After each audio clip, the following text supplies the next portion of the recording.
ಹರೇ ಕೃಷ್ಣ.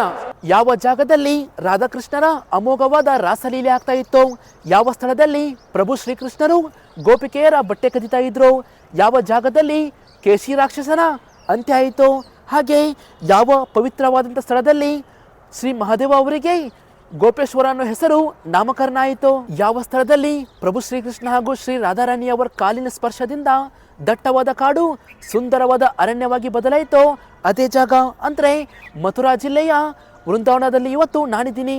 ಇವತ್ತಿನ ವಿಡಿಯೋದಲ್ಲಿ ನಿಮಗೆ ರಾಸಲ್ಲಿ ನಡೆಯುವಂಥ ಸ್ಥಳ ಮತ್ತೆ ಪ್ರಭು ಶ್ರೀಕೃಷ್ಣರು ಗೋಪಿಕೆಯರ ಬಟ್ಟೆ ಕದ್ದು ಹತ್ತಿ ಕೂರ್ತಾ ಇದ್ದಂಥ ಆ ಮರದ ಬಗ್ಗೆ, ಇನ್ನು ಕೇಶಿ ರಾಕ್ಷಸನ ಅಂತ್ಯ ಆಗಿರುವ ಸ್ಥಳದ ಬಗ್ಗೆ, ಹಾಗೆ ಇವತ್ತಿಗೂ ಪ್ರಭು ಶ್ರೀಕೃಷ್ಣರ ಕೊಳಲಿನ ನಾದ ಕೇಳಿಸುವಂಥ ಜಾಗ, ಈ ಎಲ್ಲ ಪವಿತ್ರವಾದಂಥ ಸ್ಥಳಗಳ ಬಗ್ಗೆ ಈ ವಿಡಿಯೋದಲ್ಲಿ ನಿಮಗೆ ಸಂಪೂರ್ಣವಾಗಿ ಅರ್ಥ ಮಾಡಿಸೋಕೆ, ಸಂಪೂರ್ಣವಾಗಿ ತೋರಿಸೋಕೆ ನಾನು ಪ್ರಯತ್ನ ಪಡ್ತೀನಿ. ಸೊ ಯಾರೆಲ್ಲ ವಿಡಿಯೋ ನೋಡ್ತಾ ಇದ್ದೀರಾ ಮಿಸ್ ಮಾಡದೆ ವಿಡಿಯೋನ ಪೂರ್ತಿಯಾಗಿ ನೋಡಿ. ಹಾಗೆ ನಿಮಗೆ ಇಷ್ಟ ಆದರೆ ಮಾತ್ರ ವಿಡಿಯೋಗೆ ಲೈಕ್ ಮಾಡಿ, ಇಲ್ಲಾಂದರೆ ಪರವಾಗಿಲ್ಲ ವಿಡಿಯೋಗೆ ಡಿಸ್ಲೈಕ್ ಮಾಡಿ. ಹಾಗೆ ಕಾಮೆಂಟ್ ಬಾಕ್ಸಲ್ಲಿ ಹರೇ ಕೃಷ್ಣ ಅಂತ ಕಾಮೆಂಟ್ ಮಾಡೋದು ಯಾವುದೇ ಕಾರಣಕ್ಕೂ ಮರಿಬೇಡಿ. ಬನ್ನಿ ಇವತ್ತಿನ ವಿಡಿಯೋನ ಶುರು ಮಾಡೋಣ.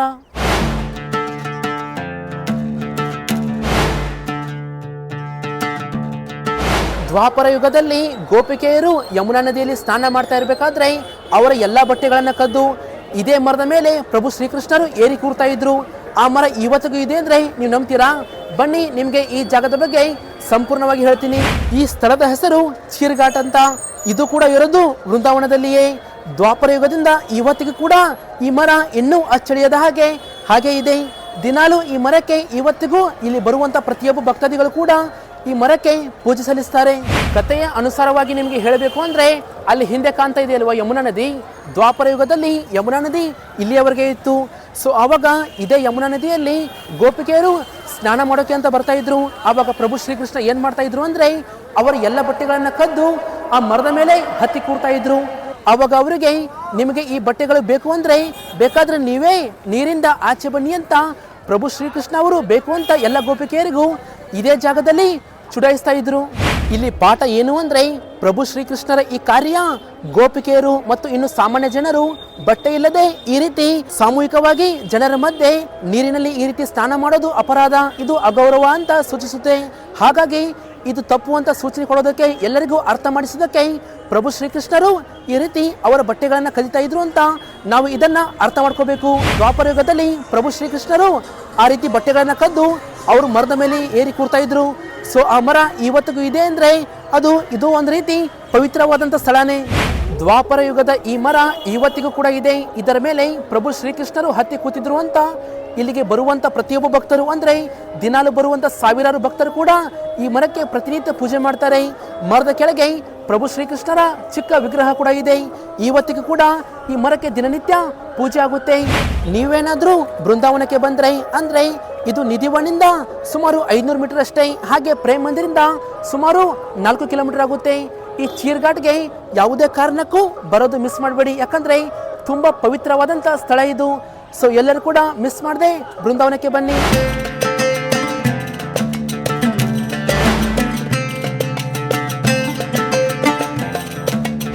ಚೀರ್ಘಾಟ್ ಪಕ್ಕದಲ್ಲಿಯೇ ಇರುವಂತ ಇನ್ನೊಂದು ಪವಿತ್ರವಾದಂಥ ಸ್ಥಳ ಯಾವುದು ಅಂದ್ರೆ ಅದುವೇ ಕೇಶಿಘಾಟ್.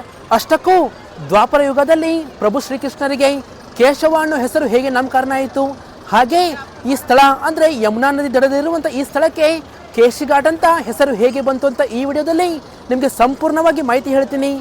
ಸೊ ಅಷ್ಟಕ್ಕೂ ಈ ಜಾಗಕ್ಕೆ ಕೇಶಿಘಾಟ್ ಅಂತ ಹೆಸರು ಹೇಗೆ ನಾಮಕರಣ ಆಯಿತು ಅಂದ್ರೆ ಕಂಸನು ಪ್ರಭು ಶ್ರೀಕೃಷ್ಣರನ್ನ ಕೊಲ್ಲಲು ಒಬ್ಬ ಕೇಶಿ ಎಂಬ ರಾಕ್ಷಸನ್ನ ಕುದುರೆಯ ರೂಪದಲ್ಲಿ ಇದೇ ಬೃಂದಾವನಕ್ಕೆ ಕಳಿಸ್ತಾನೆ. ಆವಾಗ ಪ್ರಭು ಶ್ರೀಕೃಷ್ಣರು ಏನ್ ಮಾಡ್ತಾರೆ ಅಂದ್ರೆ ಆ ಕೇಶಿ ಅನ್ನೋ ರಾಕ್ಷಸ ಅಂದ್ರೆ ಆ ಕುದುರೆ ಜೊತೆ ಯುದ್ಧ ಮಾಡ್ತಾರೆ. ಪ್ರಭು ಶ್ರೀಕೃಷ್ಣರಿಗೂ ಕೇಶಿ ರಾಕ್ಷಸನ ಮಧ್ಯೆ ಇಬ್ಬರಿಗೂ ದೊಡ್ಡ ಯುದ್ಧವೇ ಆಗುತ್ತೆ. ಆವಾಗ ಕೊನೆಗೆ ಪ್ರಭು ಶ್ರೀಕೃಷ್ಣನ ಕೋಪದಲ್ಲಿ ತಮ್ಮ ಎಡಗೈಯನ್ನ ಆ ಕುದುರೆಯ ಬಾಯಿ ಒಳಗಡೆ ತುರುಕಿ ಅವರನ್ನ ಕೊನೆಗೂ ಇದೇ ಜಾಗದಲ್ಲಿ ಸಂಹಾರ ಮಾಡ್ತಾರೆ. ನಂತರ ಪ್ರಭು ಶ್ರೀಕೃಷ್ಣರು ಕೇಶಿ ಅನ್ನೋ ರಾಕ್ಷಸನ ಸಂಹಾರ ಮಾಡಿದ ಮೇಲೆ ಇಲ್ಲಿ ಕಾಣ್ತಾ ಇದೆಯಲ್ವಾ ಕೆಳಗಡೆ ಇದೇ ಜಾಗದಲ್ಲಿ ಬಂದು ಅವರು ಇದೇ ನದಿಯಲ್ಲಿ ಸ್ನಾನ ಮಾಡ್ತಾರೆ. ಅಂದ್ರೆ ಈ ಸ್ಥಳದಲ್ಲೇ ಅವರು ಸ್ನಾನ ಮಾಡ್ತಾರೆ. ಸ್ನಾನ ಮಾಡಿ ತಮ್ಮ ಕೇಶವನ್ನು ಕೂಡ ಇದೇ ಜಾಗದಲ್ಲಿ ಅವರು ತೊಳೆದುಕೊಳ್ತಾರೆ. ಹಾಗಾಗಿ ಈ ಘಾಟ್ಗೆ ಕೇಶಿ ಘಾಟ್ ಎಂದು ಹೆಸರು ನಾಮಕರಣ ಆಗುತ್ತೆ. ನಂತರ ಶ್ರೀ ರಾಧಾರಾಣಿ ಅವರು ಪ್ರಭು ಶ್ರೀಕೃಷ್ಣರಿಗೆ ಈ ಕೇಶಿ ಘಾಟ್ನಲ್ಲಿ ತಮ್ಮ ಕೇಶವನ್ನು ತೊಳೆದುಕೊಂಡಿದ್ದಕ್ಕೆ ಕೇಶವ ಅನ್ನೋ ಹೆಸರಿನಿಂದ ಪ್ರಭು ಶ್ರೀಕೃಷ್ಣನಿಗೆ ಶ್ರೀ ರಾಧಾರಾಣಿಯವರು ಹೊಸ ಹೆಸರನ್ನ ನಾಮಕರಣ ಕೂಡ ಮಾಡ್ತಾರೆ. ಸೊ ಹಾಗಾಗಿ ಈ ಘಾಟ್ಗೆ ಅವತ್ತಿನಿಂದ ಇವತ್ತಿನವರೆಗೂ ಕೇಶಿ ಘಾಟ್ ಅಂತ ಹೆಸರು ಪ್ರಸಿದ್ಧ ಆಗಿರೋದು. ಇವತ್ತಿಗೂ ಕೂಡ ಈ ಕೇಶಿ ಘಾಟ್ನಲ್ಲಿ ದಿನಾಲು ಸಂಜೆ ಆರತಿ ಆಗುತ್ತೆ. ಹಾಗೆ ದಿನಾಲು ಸಾವಿರಾರು ಭಕ್ತರು ಈ ಜಾಗಕ್ಕೆ ಭೇಟಿ ಕೊಡ್ತಾರೆ. ಸೊ ಈ ಕೇಶಿ ಘಾಟ್ ಮುಂದೆ ಬೋಟಿಂಗ್ ಒಂದ್ ರೀತಿ ತುಂಬಾನೇ ಪ್ರಸಿದ್ಧಿ. ನೀವೇನಾದ್ರೂ ವೃಂದಾವನಕ್ಕೆ ಬಂದ್ರೆ ಯಾವುದೇ ಕಾರಣಕ್ಕೂ ಈ ಬೋಟಿಂಗ್ ಅನ್ನ ಮಿಸ್ ಮಾಡಬೇಡಿ. ಯಾಕಂದ್ರೆ ಕೇವಲ ನಿಮಗೆ 20 ರೂಪಾಯಲ್ಲಿ ಅದ್ಭುತವಾಗಿ ನೀವು ಬೋಟಿಂಗ್ ಮಾಡಬಹುದು.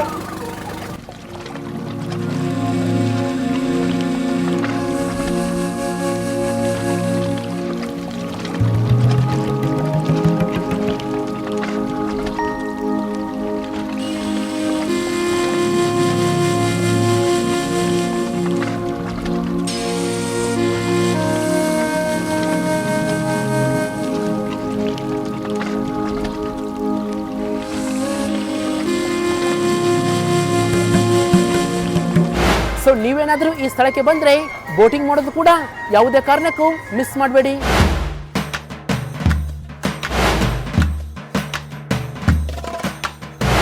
ಬೃಂದಾವನದಲ್ಲಿ ಇವತ್ತಿಗೂ ಕೂಡ ರಾತ್ರಿ ಹೊತ್ತು ರಾಧಾಕೃಷ್ಣ ರಾಸಲೀಲೆ ಇವತ್ತಿಗೂ ಕೂಡ ನಡೆಯುತ್ತೆ. ಆ ಜಾಗ ಯಾವುದು ಗೊತ್ತಾ? ಸೊ ಆ ಜಾಗದ ಬಗ್ಗೆ ನಿಮಗೆ ಈ ವಿಡಿಯೋದಲ್ಲಿ ಸಂಪೂರ್ಣವಾಗಿ ಹೇಳ್ತೀನಿ ಕೇಳಿ. ಈ ಜಾಗದ ಹೆಸರು ನಿಧಿವನ್ ಅಂತ. ಅಂದ್ರೆ ದ್ವಾಪರ ಯುಗದಲ್ಲಿ ಇದೇ ಜಾಗದಲ್ಲಿ ರಾಧಾಕೃಷ್ಣರು ರಾಸಲೀಲೆ ಮಾಡ್ತಾ ಇದ್ರು. ಹರಿದಾಸರಿಗೆ ರಾಧಾಕೃಷ್ಣರು ಇದೇ ಜಾಗದಲ್ಲಿ ಭೇಟಿ ನೀಡಿದ್ರು. ಸೊ ಅದೇ ಈ ಪವಿತ್ರವಾದಂತ ಜಾಗ. ಆದ್ರೆ ರಾತ್ರಿ ಹೊತ್ತು ಅಂದ್ರೆ ಸಂಜೆ ಆದ್ಮೇಲೆ ಈ ಜಾಗದಲ್ಲಿ ಯಾರಿಗೂ ಕೂಡ ಪ್ರವೇಶವಿಲ್ಲ.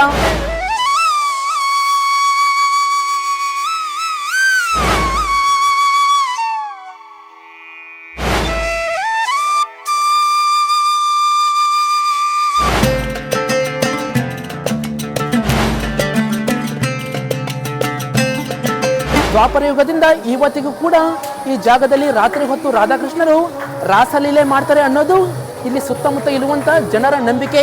ಅಂದ್ರೆ ಸುತ್ತಮುತ್ತ ಇರುವ ಮನೆಗಳಲ್ಲಿ ಕೂಡ ರಾತ್ರಿ ಹೊತ್ತು ಕೃಷ್ಣನ ಕೊಳಲಿನ ಶಬ್ದ ಹಾಗೆ ಗೆಜ್ಜೆಯ ಶಬ್ದ ಕೇಳಿಸುತ್ತೆ ಅಂತೆ.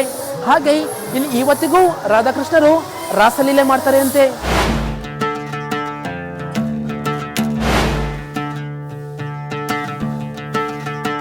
ಇವತ್ತು ಬೃಂದಾವನದಲ್ಲಿ ನಾವು ಇರುವಂತ ಇನ್ನೊಂದು ಪವಿತ್ರವಾದಂಥ ಸ್ಥಳ ಯಾವುದು ಅಂದ್ರೆ ಇಲ್ಲಿ ಹಿಂದೆ ಕಾಣ್ತಾ ಇದೆ ಅಲ್ವಾ, ಇದೇ ಆಲದ ಮರದ ಮೇಲೆ ಕೂತು ದ್ವಾಪರ ಯುಗದಲ್ಲಿ ಪ್ರಭು ಶ್ರೀಕೃಷ್ಣರು ಕೊಳಲು ನುಡಿಸ್ತಾ ಇದ್ರು. ಸ್ಥಳದ ಹೆಸರು ಏನು ಅಂದ್ರೆ ಅದುವೇ ಬನ್ಶಿವತ್ ಅಂತ.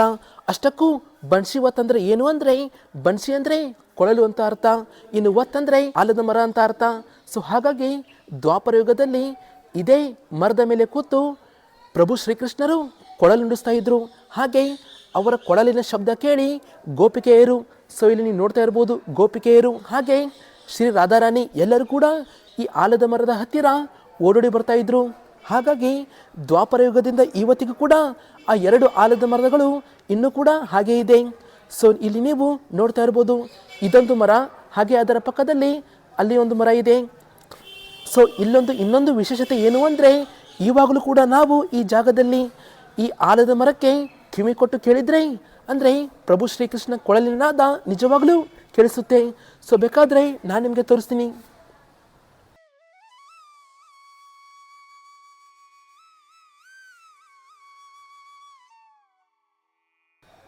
ನಿಜವಾಗ್ಲೂ ನೀವೇನಾದರೂ ಈ ಮರಕ್ಕೆ ಕಿವಿ ಕೊಟ್ಟು ಕೇಳಿದ್ರೆ ಇವಾಗಲೂ ನಿಧಾನವಾಗಿ ಪ್ರಭು ಶ್ರೀಕೃಷ್ಣರ ಕೊಳಲಿನ ಶಬ್ದವನ್ನು ನಾವು ಅನುಭವಿಸ್ಬೋದು.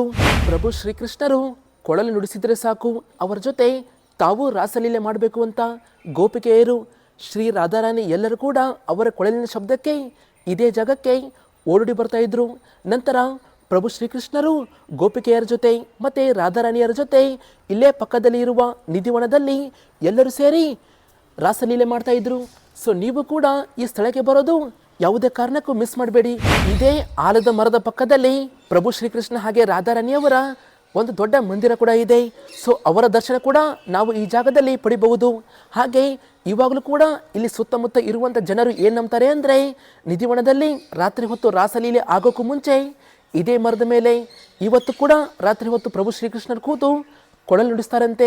ಸೊ ಆ ಕೊಳಲಿನ ಧ್ವನಿಗೆ ಗೋಪಿಕೆಯರು ಮತ್ತು ರಾಧಾರಾಣಿಯರು ಬರ್ತಾರೆ. ನಂತರ ಎಲ್ಲರೂ ಸೇರಿ ರಾತ್ರಿ ಹೊತ್ತು ನಿಧಿವನದಲ್ಲಿ ರಾಸಲೀಲೆ ಮಾಡ್ತಾರೆ ಅಂತ ಇವಾಗಲೂ ಕೂಡ ಇಲ್ಲಿ ಇರುವಂಥ ಸುತ್ತಮುತ್ತಲಿನ ಜನರು ಪ್ರತಿಯೊಬ್ಬರು ಕೂಡ ಇದನ್ನು ನಂಬ್ತಾರೆ. ಸೊ ನೀವೇನಾದರೂ ಬೃಂದಾವನಕ್ಕೆ ಬಂದರೆ ಮಿಸ್ ಮಾಡದೆ ಈ ಜಾಗಕ್ಕೆ ಬನ್ನಿ. ಅಂದರೆ ಬೃಂದಾವನದಲ್ಲಿ ತುಂಬ ಪ್ರಸಿದ್ಧವಾದಂಥ ಸ್ಥಳ ಯಾವುದು ಅಂದರೆ ಅದು ಪ್ರಭು ಶ್ರೀಕೃಷ್ಣರು ನೆಲೆಸಿರುವಂಥ, ಅಂದರೆ ಅವರ ನಿಜವಾದ ಬಣ್ಣದಲ್ಲಿ ನೆಲೆಸಿರುವಂಥ ಬಾಂಕೆ ಬಿಹಾರಿ ಮಂದಿರದ ಹತ್ತಿರನೇ ಸುಮಾರು 2 ಕಿಲೋಮೀಟರ್ ಆಗುತ್ತೆ. ಅಲ್ಲಿಯೇ ಇರೋ ಈ ಬನ್ಶಿವ ಸ್ಥಳಕ್ಕೆ ಮಿಸ್ ಮಾಡದೆ ಎಲ್ಲರೂ ಕೂಡ ಭೇಟಿ ನೀಡಿ.